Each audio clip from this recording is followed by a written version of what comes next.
Selamat pagi, kita lanjutkan pembahasan buku ya. Buku saya yang terakhir adalah Mafia Bank Indonesia. Dan kemudian setelah itu ada lagi cerita tentang dana rasa The Javas Bank. Saya akan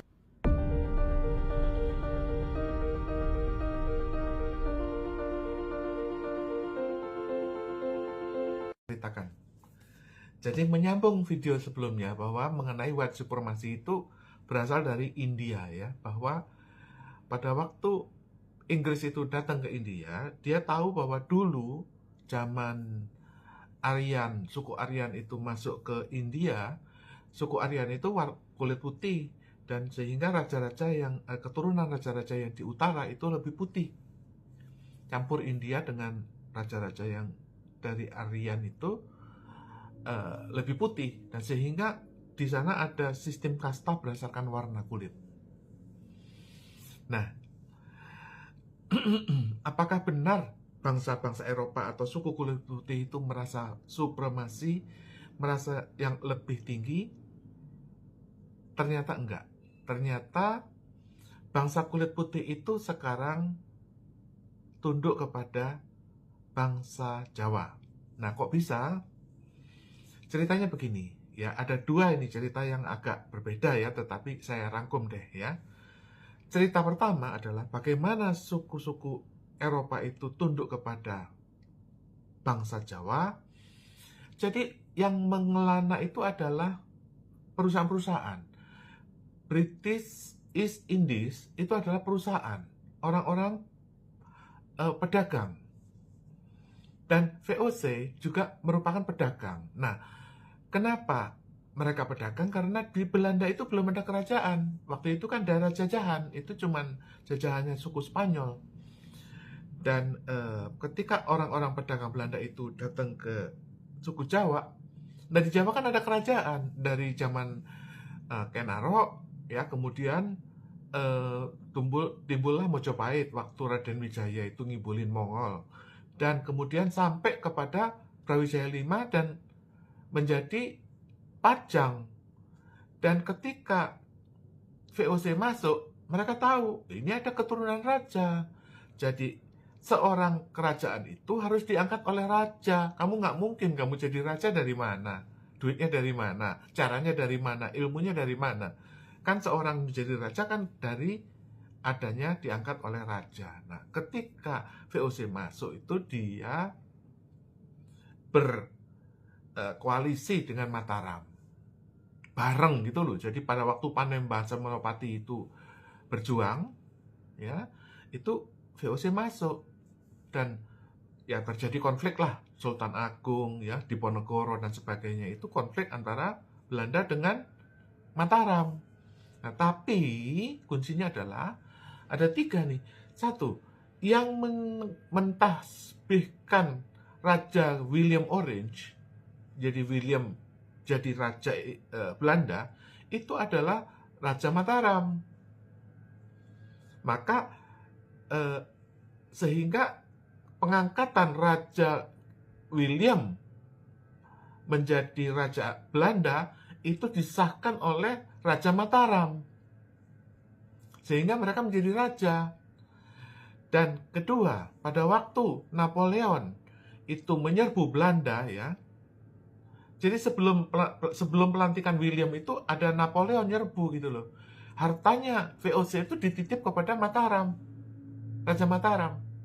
Dan ketika akhirnya diangkat, ditasbihkan, itu Raja William itu ditasbihkan, diangkat oleh Raja Mataram.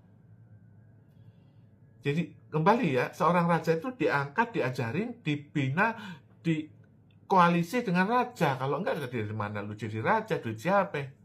Nah, Raja William itu menjadi raja atas hartanya VOC yang waktu itu kalah lawan Napoleon, tapi diselamatkan oleh Raja Mataram. Sehingga ketika selesai VOC itu setelah di Indonesia VOC hancur, diganti dengan Inggris. Karena apa? Karena Napoleon menyerbu Belanda. Nah, kemudian pada waktu tahun 45 ya, itu hartanya Hindia Belanda yang tadi yang diserbu Napoleon selamat itu, yang kemudian ditasbihkan menjadi Raja William itu, kembali hancur oleh Hitler tahun 45 itu. Dan hartanya Mataram itu masih utuh.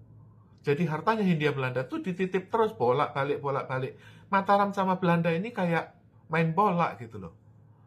Sehingga pada waktu MacArthur itu datang, dia tuh Jenderal Asia Pasifik, Indo-Pakom. Nah, dia datang, ya dikasih tahu itu loh ada emasnya VOC. Maka diambillah itu dari Jepang. Maka sehingga Amerika itu menang gara-gara hartanya Mataram. Dibentuklah Bank Dunia. Sekarang ya, Donald Trump itu utangnya udah mentok dari 35 triliun. Itu menurut undang-undang, pagu batas anggaran itu adalah 35 triliun. Mentok, dia nggak punya duit. Dia mengajukan kepada keturunan Raja Mataram, yaitu The Javash Bank. Ini. Nah, kita berkomunikasi sehingga Donald Trump itu ya mengajukanlah utang tambahan menjadi 51 triliun dolar. Ya, kita ngomong syaratnya begini. Begitu di oke nih, ngedil, dia langsung berangkat ke Teheran. Karena apa? Seluruh dunia itu udah meragukan utang Amerika. Maka dia berangkat ke Teheran, dar, gitu loh. Nah, apa hubungannya dengan Indonesia? Ternyata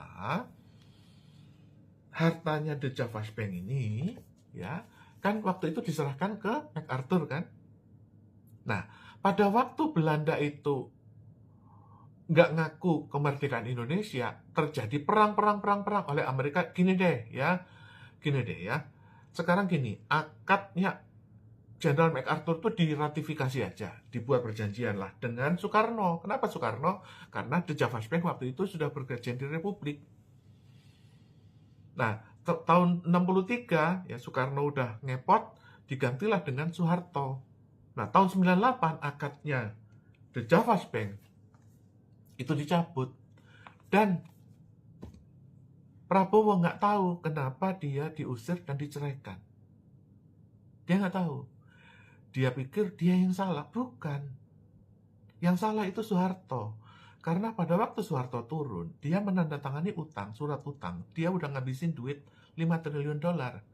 Sehingga seluruh harta keturunan Soeharto, sampai 3 turunan ya, Soeharto, anaknya, dan cucunya, itu akan dirampas. Nah, Prabowo diselamatin karena sebelum kutukan itu ada, sebelum itu terjadi, Prabowo udah diceraikan. Sehingga dia 27 tahun, dia bebas. Nah, dia balik lagi ke istana. Begitu masuk ke istana, hari pertama apa yang terjadi? Kutukan Soeharto itu datang. Kutukan Soeharto itu apa? Ada 2. 1, tagihan utang Soeharto 5 triliun itu tiba kepada keturunan Joyo Hadi Kusumo. Hartanya adiknya, ponaannya, semua sampai kepada cucu habis.